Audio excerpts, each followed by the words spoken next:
membawa alat beratnya saja ke sana pakai helikopter, membawa aspalnya juga sama pakai helikopter. Pembangunan yang sangat sulit seperti itu yang harus diketahui masyarakat, berbeda sekali, sangat berbeda sekali dengan pembangunan jalan misalnya di Pulau Jawa. Alamnya sangat sulit di tanah Papua, kemudian juga ada sisi keamanan di titik-titik tertentu. Dan sekali lagi ingin saya sampaikan bahwa pembangunan Trans Papua tidak akan berhenti. Jalan Trans Papua sepanjang 3.462 km yang membentang dari Kepala Burung di wilayah adat Dombrai Sorong, Papua Barat, sampai dengan wilayah adat Bumi Animha di Merauke, Papua, sudah mulai mewujud. Pembangunan infrastruktur ini termasuk ke dalam proyek strategis nasional dan rencana pembangunan jangka menengah nasional 2020-2024. Perkembangan terakhir dari ribuan kilometer yang sudah digarap, tinggal 16 km ruas jalan Wamena Jayapura yang belum tembus. Jika ruas jalan itu selesai dikerjakan, maka tersambunglah akses jalan seluruh tanah Papua dari barat ke timur hingga ke Merauke di bagian selatan maupun Bovendigul di perbatasan Republik Indonesia Papua Nugini. Pembangunan infrastruktur di Papua dan Papua Barat bertujuan untuk menekan angka kemiskinan, mengurangi indeks kemahalan, dan mendukung pemerataan pembangunan infrastruktur.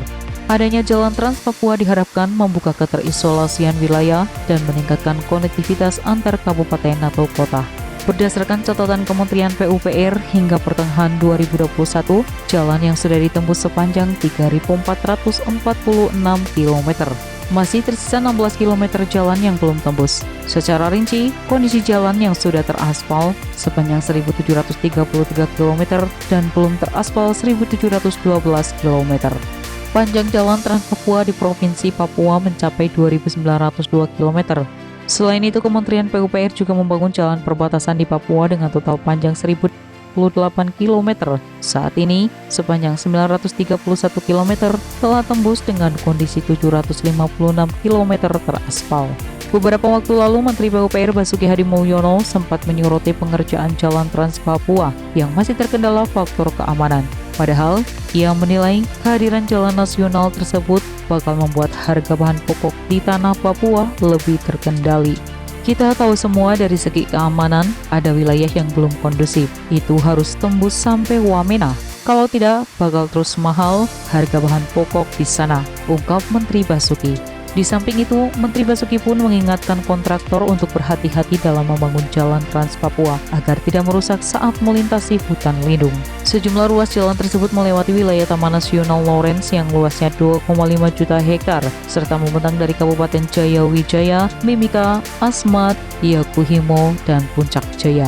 Tantangan lainnya, konstruksi jalan Trans Papua harus berhadapan dengan kondisi topografi yang ekstrim, serta akses pengiriman logistik yang minim.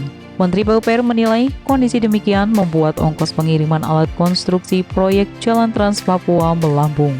Membawa alat berat ke lokasi proyek bahkan bisa lebih mahal dari harga alat beratnya sendiri. Kalau ekskavator harganya 1,3 miliar rupiah, biaya mengangkat ke lokasi bisa sampai 3 miliar rupiah. Karena dipreteli harus diangkut dengan helikopter, tugas Menteri Basuki. Kementerian PUPR berharap pada 2024 seluruh koridor jalan di Papua Barat dan Papua sudah teraspal seluruhnya. Kementerian PUPR berharap pada 2024 seluruh koridor jalan di Papua Barat dan Papua sudah teraspal seluruhnya, termasuk di dalamnya sarana pendukung seperti jembatan dan saluran drainase. Komitmen pemerintahan Presiden Jokowi pada tahun anggaran 2021 ini, Kementerian PUPR mengalokasikan anggaran untuk pembangunan infrastruktur Papua dan Papua Barat hingga 9,79 triliun rupiah.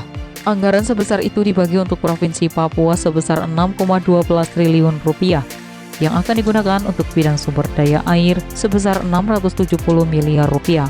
Jalan dan jembatan 4,46 triliun rupiah, permukiman 650 miliar rupiah, dan perumahan 330 miliar rupiah. Sementara alokasi untuk Provinsi Papua Barat sebesar 3,67 triliun rupiah yang digunakan untuk bidang SDA 600 miliar rupiah. Jalan dan jembatan 2,54 triliun rupiah, permukiman 320 miliar rupiah, dan perumahan 200 miliar rupiah. Pembangunan jalan Trans Papua bergulir terus. Maka fasilitas akses buat mobilitas masyarakat ini diharapkan dapat mengurangi indeks kemahalan, mengurangi angka kemiskinan, dan pemerataan pembangunan infrastruktur di seluruh wilayah bumi cendrawasih, menghubungkan Provinsi Papua dan Papua Barat, sekaligus menjadi konektivitas seluruh kota, distrik, dan kampung di seluruh tanah Papua.